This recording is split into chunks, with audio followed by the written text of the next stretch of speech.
بسم اللہ الرحمن الرحیم معزز سامعین السلام علیکم ورحمۃ اللہ وبرکاتہ۔ آج ہم جس بات پر گفتگو کریں گے وہ حضرت سیدنا بلال رضی اللہ تعالیٰ عنہ آپ کی طرف منسوب کیا گیا ایک من گھڑت واقعہ ہے،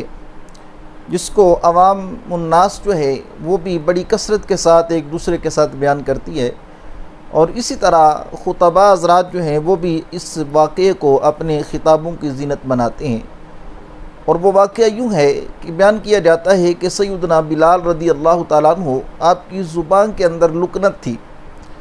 جس وجہ سے آپ لفظ شین جو ہے اس کو ادا نہیں کر سکتے تھے اور آپ کی زبان سے سین نکلتا تھا،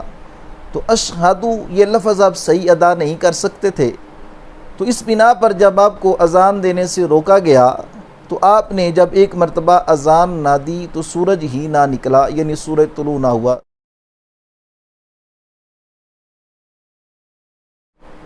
تو آقا کریم علیہ السلام آپ کے اس پیارے صحابی حضرت سیدنا بلال رضی اللہ تعالیٰ عنہ آپ کی طرف یہ جو واقعہ منسوب کیا جاتا ہے یہ بالکل من گھڑت ہے، اس کی کوئی اصل نہیں ہے۔ مولا علی قاری بیان فرماتے ہیں کہ لوگوں کی زبانوں پر یہ بات چل پڑی ہے، یعنی وہ اس واقعہ کو بیان کرتے ہیں کہ سیدنا بلال رضی اللہ تعالیٰ عنہ آپ کی زبان کے اندر لکنت تھی اور آپ صحیح طرح سے لفظ شین ادا نہیں کر سکتے تھے، آپ لفظ سین پڑھتے تھے، اور جب آپ نے اذان نہ دی، آپ کو اذان دینے سے منع کیا گیا تو سورج نہ نکلا۔ آپ بیان فرماتے ہیں کہ لوگوں کی زبانوں پر یہ بات عام ہو گئی ہے، لیکن اس کی کوئی اصل موجود نہیں ہے، نہ کہ تاریخ کی کتابوں کے اندر، سیرت کی کتابوں کے اندر، احادیث کی کتابوں کے اندر کہیں بھی اس روایت کو نہیں پایا گیا۔ اور امام سخاوی علیہ الرحمہ بیان فرماتے ہیں اگر ایسے ہوتا جس طرح کہ عوام الناس کے اندر اس بات کو مشہور کر دیا گیا ہے کہ سیدنا بلال رضی اللہ تعالیٰ عنہ آپ کی زبان کے اندر لکنت تھی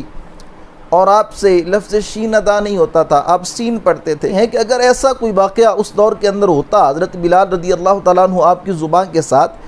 تو منافقین گمراہ جو ٹولہ تھا، جو ہر وقت مسلمانوں کو کسی نہ کسی اعتبار سے نیچا دکھانے کی کوشش کرتا تھا، وہ ضرور اس بات کو ذکر کر کے سیدنا بلال رضی اللہ تعالیٰ عنہ آپ کی ذات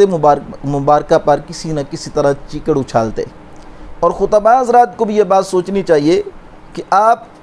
دین اسلام کی تبلیغ کر رہے ہیں تو آپ کو قرآن و سنت بیان کرنا چاہیے اور وہ روایات بیان کرنی چاہیے جو صحیح طرح سے آقا کریم علیہ السلام آپ سے ثابت ہیں، آپ کے غلاموں سے ثابت ہیں۔ اللہ تعالیٰ کی بارگاہ میں دعا ہے کہ رب تعالیٰ دین اسلام کی سمجھ عطا فرمائے۔